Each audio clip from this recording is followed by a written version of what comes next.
Senhor vice-presidente, estando inscritos 8 profissionais. Iniciaremos com o jornalista Edson Carvalho, da TV Record, perguntando sobre Conselho da Amazônia. Por favor, senhor Edson.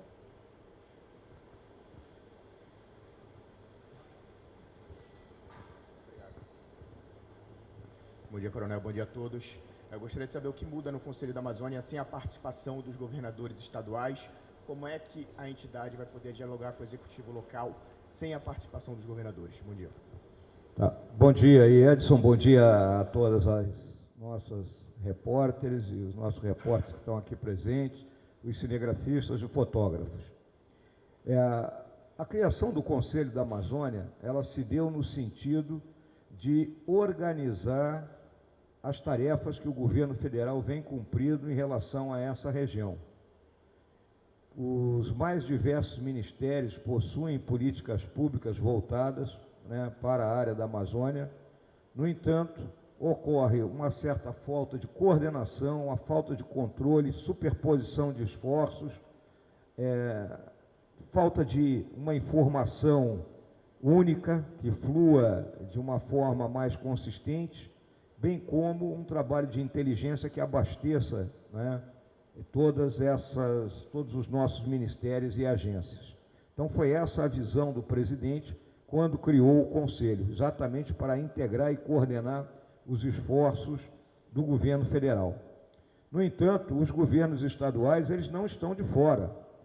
Então eu estou indo pessoalmente a cada um dos estados, já tinha ido a Roraima e Amazonas, agora estive no Pará, onde ontem à tarde tive uma excelente conversa com o governador Helder Barbalho e toda a sua equipe, que apresentou as propostas do governo do estado, as suas necessidades e os pontos de convergência onde o governo federal pode se integrar com o trabalho que vem realizado pelo estado aqui.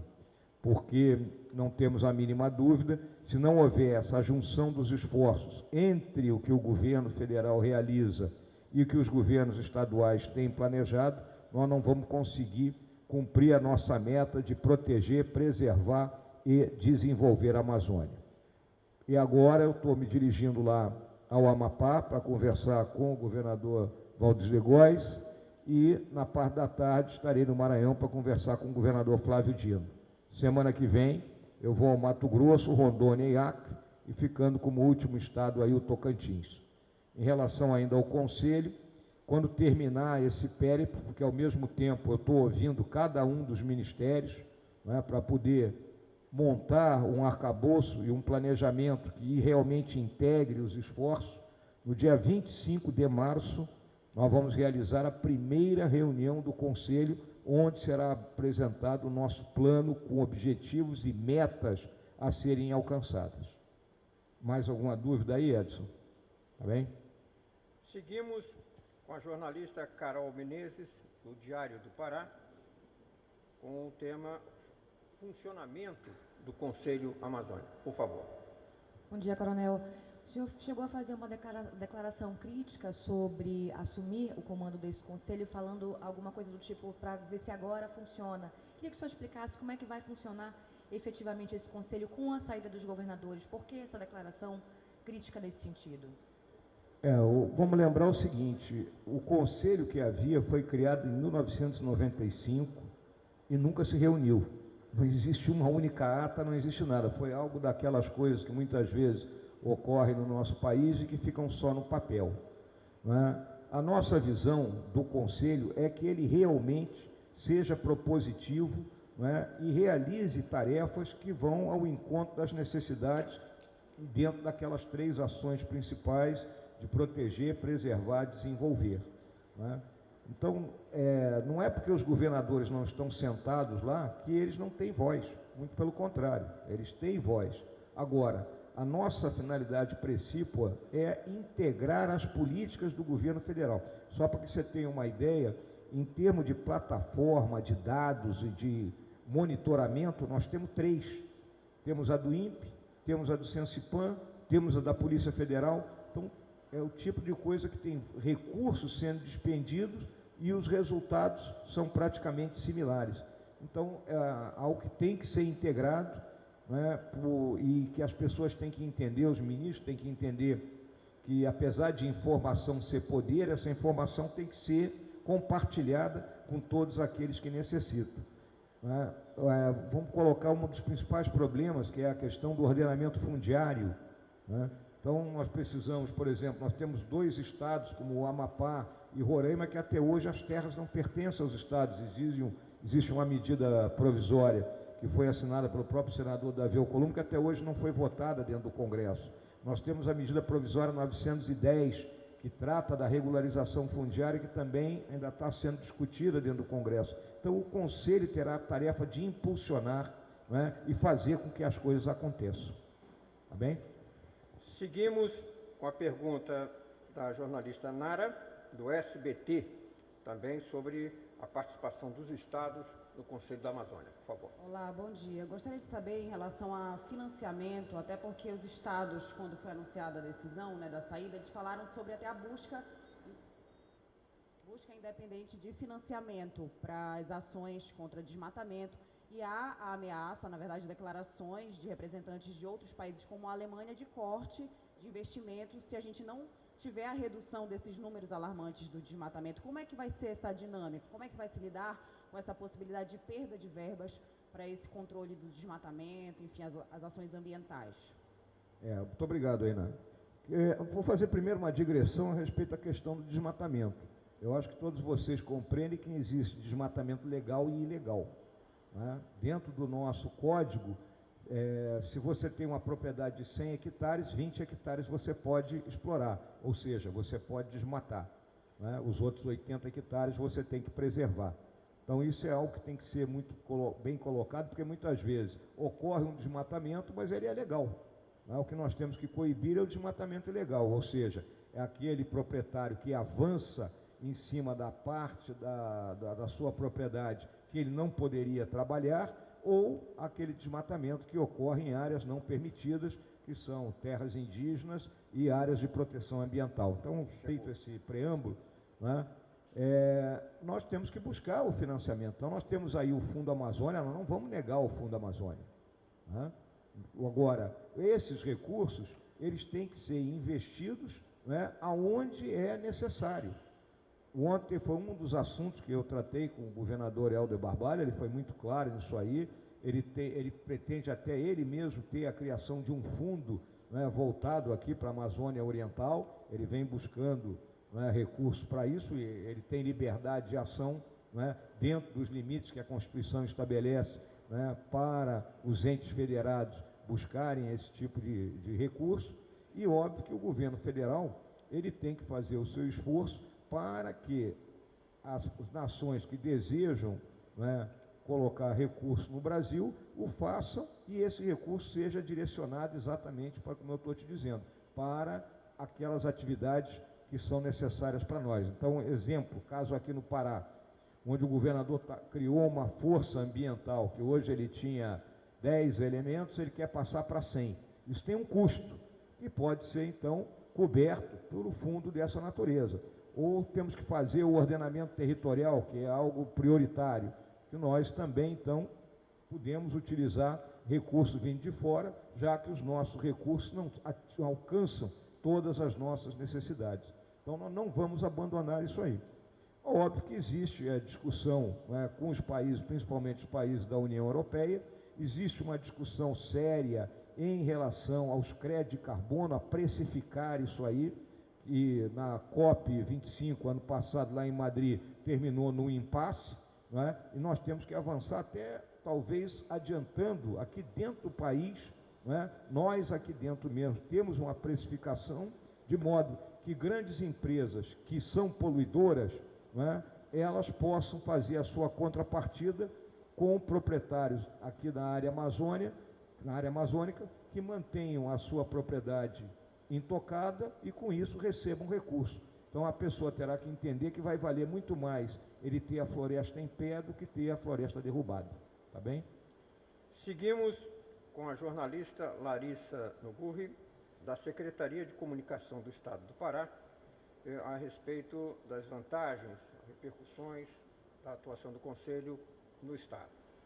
Bom dia, coronel. Bom dia a todos os senhores. O senhor esteve reunido ontem com o governador Helder Barbalho e sinalizou uma aproximação institucional entre o governo do Pará, né, e o Conselho. Eu queria saber do senhor as impressões que o senhor teve a respeito do programa do Estado do Pará, o Amazônia Agora, que divide aí uma macroestratégia dentro da escala da própria estrutura de governança, né, até a captação desses recursos, e novamente se as referências internacionais sinalizando que pode ser quebrado um acordo com a União Europeia, se isso pode vir a causar algum prejuízo em relação a repasse de recursos diretamente para o Estado do Pará.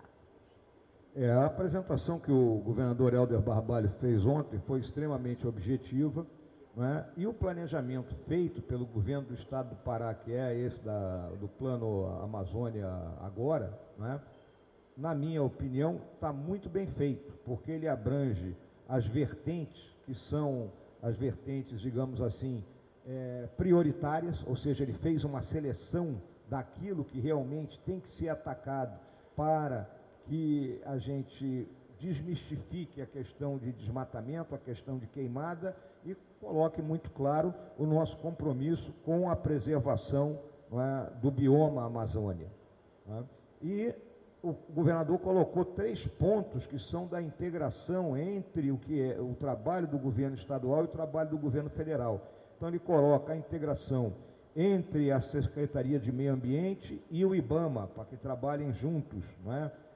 Andando lado a lado, não é? Para coibir aqueles delitos ambientais, entre o Instituto de Terras do Pará e o INCRA, não é? E obviamente, não é, na questão do desenvolvimento, com o apoio do Ministério da Agricultura, para que os assentamentos rurais, os proprietários rurais, não é, tenham uma assistência técnica que lhes faça sair do tipo de exploração que eles têm na terra hoje, não é, e entre para uma exploração mais moderna. O próprio Estado do Pará, não é, tem ali uma fazenda na região, se eu não me engano, que é a de São Félix do Xingu, uma fazenda grande, né, vamos colocar, para o meu estado do Rio Grande do Sul é algo enorme, são 10.000 hectares, onde tem o projeto vencedor da integração entre a floresta e a pecuária, né, com a manutenção, né, do bioma e a manutenção da terra, e lá hoje se coloca em torno de 7 a 9 cabeças de gado por hectare, quando no restante do estado é menos de 1 cabeça de gado por hectare.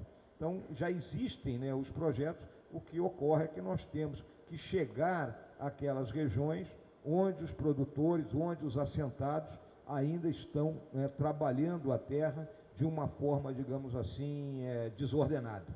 Tá bem? Prosseguindo na coletiva, teremos a pergunta da jornalista Keila Ferreira, no jornal O Liberal, tratando dos trabalhos da reunião ontem entre o governo do Pará. Por favor. Bom dia. Eu queria que o senhor falasse, o senhor já se reuniu com alguns governadores, vai se reunir agora com o do Amapá. Eu queria que o senhor falasse sobre, na sua avaliação, as demandas mais urgentes da região que devem ser levadas para essa reunião do dia 25 e o que o governo já pode adiantar de propostas prioritárias para a região. Essa reunião do dia 25 vai ser só entre os ministérios ou vai ter governador também? Bom, começando pela tua última pergunta, né? A reunião do dia 25 é a primeira reunião do Conselho Efetivo. E, posteriormente, eu vou solicitar a presença dos governadores, né, para apresentar todo esse planejamento para eles, né? Os governadores, eles têm uma reunião agora, na semana que vem, no dia 12, se eu não me engano, é aqui em Belém mesmo, né? Tá?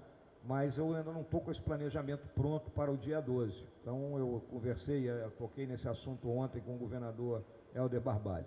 Em relação ao estado do Pará, o Pará, né, é aquele estado onde houve o avanço, né, do centro-sul do país em cima da área da Amazônia. Então, houve o choque, né, e existe aquilo que eu chamo hoje de arco da humanização, que é aquela região que vem ali do sul de Rondônia, passa pelo norte de Mato Grosso, entra aqui pelo sudeste do Pará e vai até o leste do Pará e o oeste do Maranhão. Eu não quero mais chamar isso de arco de desmatamento, arco de fogo, não. Quero chamar de arco da humanização.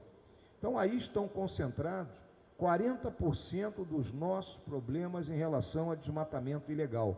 O próprio governador Helder Barbalho concordou comigo, 40% dos problemas do país como um todo.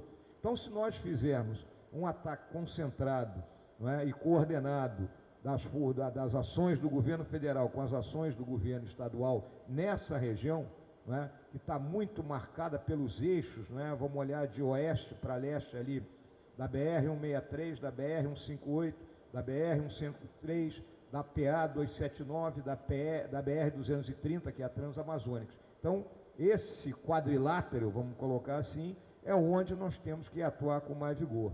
O Estado tem dificuldade, um Estado enorme, 1/7 do Brasil é o Pará, né? Cabe aqui a Península Ibérica e mais a França, eu acho que ainda sobra um troco nisso aí, né? E então tem que haver esse esforço conjunto, porque vocês sabem, muitas vezes é muito mais simples você atingir essas áreas vindo do Mato Grosso do que saindo daqui de Belém. Então foi esses os assuntos que nós tocamos e que serão colocados como prioridade no nosso planejamento. Bem? Seguimos com a pergunta do jornalista Luiz Otávio Lucas, da TV Cultura, sobre benefícios que o Conselho pode trazer à Amazônia. Por favor. Bom dia. A minha pergunta é relacionada aos benefícios que o Conselho busca trazer para a Amazônia, em especial aqui no estado do Pará, a partir da conversa que o senhor teve com o governador Helder Barbalho. Eu volto a bater na trilogia, né, das ações que são o objetivo do Conselho. Então entra a proteção. A proteção, né, da Amazônia, ela está muito ligada ao quê? A questão de fronteira, a questão de segurança pública, né, a questão de a gente lidar com os nossos vizinhos, né, porque muitos dos nossos vizinhos, né, têm problemas sérios, principalmente ligados a narcotráfico, contrabando, tráfico de armas, né? Então, isso é a questão da proteção. Aí temos a questão da preservação, né? A preservação, ela atinge especificamente o bioma Amazônia, né? Que é muitas vezes aí fora se faz uma confusão entre bioma Amazônia e Amazônia Legal. A Amazônia Legal é uma, vamos dizer assim, é um eufemismo para caracterizar uma região, né, de uma certa homogeneidade, não territorial, mas uma homogeneidade em termos de cultura, em termos de costumes. Tá? Mas o nosso objetivo principal, preservar o bioma Amazônia dentro do que é a nossa legislação. Tá? E aquilo que eu considero o problema que nós temos que solucionar e que é o mais difícil, que é a questão do desenvolvimento, e óbvio que o desenvolvimento, hoje, ele só pode ser desenvolvimento sustentável. Não há mais espaço, né, para um desenvolvimento predatório. E aí o que o desenvolvimento envolve? Ele envolve a questão da biodiversidade, ele envolve a questão do ordenamento territorial e, consequentemente, a capacidade da gente responsabilizar aquelas pessoas que atuam na ilegalidade, ele envolve a assistência técnica rural para os proprietários, de modo que, com uma racionalidade na exploração aqui, o Pará tem condições de se tornar talvez até o maior rebanho bovino do país. E aí a gente tem que lembrar um aspecto. Mais 20 anos por aí, o mundo terá uns 10 bilhões de pessoas. Essa turma tem que comer, né? Então, um dos grandes destinos do nosso país, do Brasil, é alimentar o mundo. É um destino nosso. Nós temos essa capacidade, né? Desde que a gente explore com racionalidade a riqueza que nos foi doada pelos nossos antepassados. Além disso, nós temos que trabalhar na questão da mineração estratégica, não do garimpo de aluvião, garimpo ilegal, a mineração estratégica, de modo que as áreas de riquezas minerais sejam exploradas de forma organizada e sem degradação do meio ambiente. Por isso é importante que o Congresso discuta o projeto de lei que foi apresentado pelo governo em relação à exploração de terras indígenas, que é algo que está previsto na Constituição, mas desde 1989, vamos colocar assim, né, que a Constituição foi aprovada em 88, né, mas desde 89 nunca foi regulado. Então esse assunto tem que ser discutido, né, pelo sim ou pelo não, mas que se discuta. Então eu vejo que esses serão os benefícios, que a Amazônia realmente, ela entre, né, no imaginário do resto do Brasil, porque o resto do Brasil está de costas para a Amazônia. Essa é uma realidade. né? A turma do Centro-Sul olha para a Amazônia como algo, como se fosse na Lua, né? Não é algo como se fosse o país. Então, é a hora da gente trazer efetivamente a Amazônia para o centro da discussão. Seguimos com a pergunta do jornalista Fabiano, da TV O Liberal. Por favor. Presidente, bom dia a todos. O senhor ponderou que o Conselho ainda está na fase inicial de reuniões, ainda está ouvindo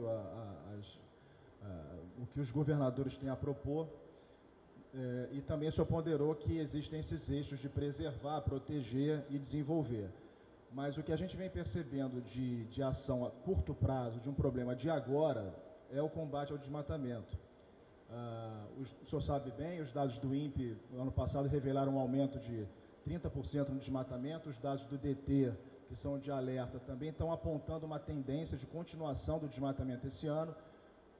O INPE não difere desmatamento legal de ilegal, no entanto, estudos dos cientistas do Observatório do Clima, que reúne mais de 25 entidades da sociedade civil, apontam que mais de 90% do desmatamento é ilegal, com base em plotagem de localização, enfim, o que é a área de reserva, e tem essa constatação de que 90% são ilegais.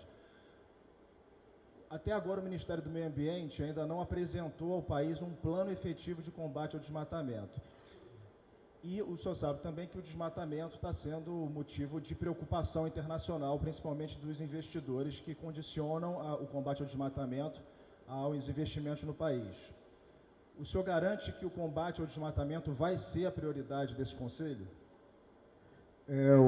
Fabiano, garanto, inclusive o seguinte, o Ministério do Meio Ambiente já me apresentou o planejamento dele, é um planejamento em 5 etapas, né, para o combate ao desmatamento e às queimadas ilegais. Ele já tem esse planejamento. Aí você tem que lembrar o seguinte, é um planejamento que ele é transversal. O Ministério do Meio Ambiente sozinho, ele não tem capacidade, né, para fazer cumprir isso aí. Por quê? Porque ele vai precisar não só das equipes dele, do IBAMA e do ICMBio, mas ele vai precisar do pessoal do Ministério da Agricultura, lá do INCRA, ele vai precisar das Forças Armadas, né? Ele vai precisar dos governos estaduais, por meio de suas polícias militares, dos seus institutos de terra, por meio das suas secretarias do meio ambiente, né? Vai precisar também que o Ministério da Saúde trabalhe nisso aí, vai precisar que o Ministério de Ciência e Tecnologia também trabalhe, né, nessa questão. Então, é uma questão transversal.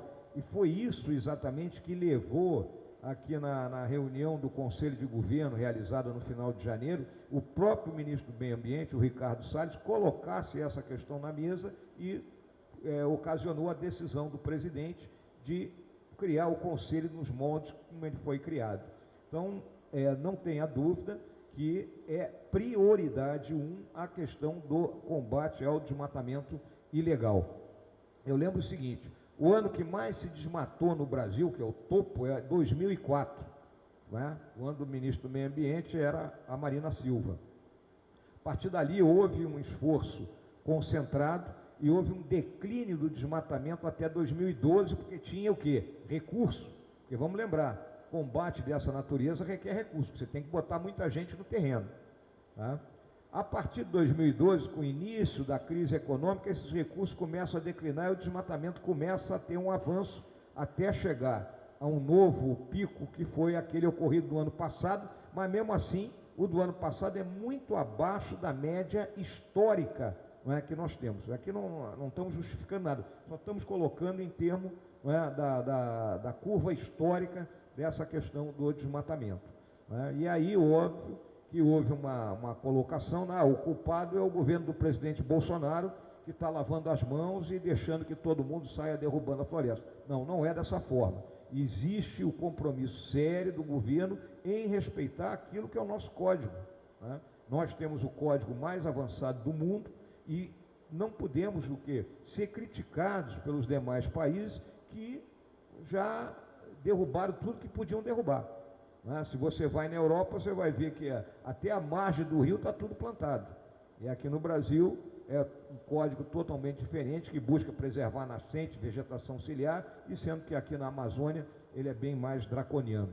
Então, eu asseguro a você, e tu pode me cobrar isso depois, tá? Que é prioridade o combate ao desmatamento. Tá bom? Encerrando a nossa coletiva, teremos a pergunta da jornalista Maiara, da Roma News. Bom dia. Quantas ações do Conselho serão implantadas e quais são os municípios prioritários? Voltando aqui nessa região do Pará, né? Vocês sabem, eu fiz aquele quadrilátero, vamos imaginar um quadrilátero aí, não tem um mapa aqui para mostrar, né? Mas BR-163 a oeste, Transamazônica ao norte e a leste a 158. Então, nesse meião aí, o que é que nós temos de municípios problemas? Novo Progresso, né? Altamira, Itaituba, né? São Félix do Xingu, Senador Porfírio. Então, essa região é onde estão as prioridades. Na reunião que eu tive com o INPE, dos 10 maiores locais desmatados, 8, né, aqui estão na região do Novo Progresso, ao longo do eixo da BR-163, né, que vocês sabem que aquilo foi sendo ocupado a partir do início dos anos 70, tem aquela região de Castelo dos Sonhos.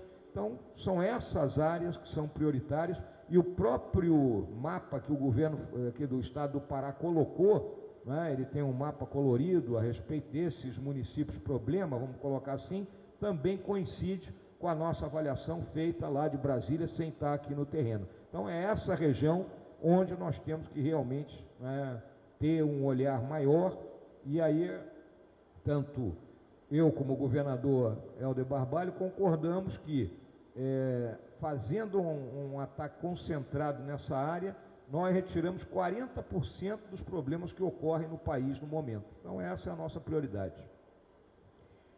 Estamos encerrando a entrevista coletiva. O senhor vice-presidente agradece a participação dos veículos de comunicação por meio da presença dos jornalistas que participaram dessa atividade. Muito obrigado, bom dia. Eu queria agradecer aí as moças e os rapazes pelas perguntas que foram feitas, pela qualidade dessas perguntas, né? E desejo aí muito sucesso na atividade de todos vocês. Muito obrigado, hein?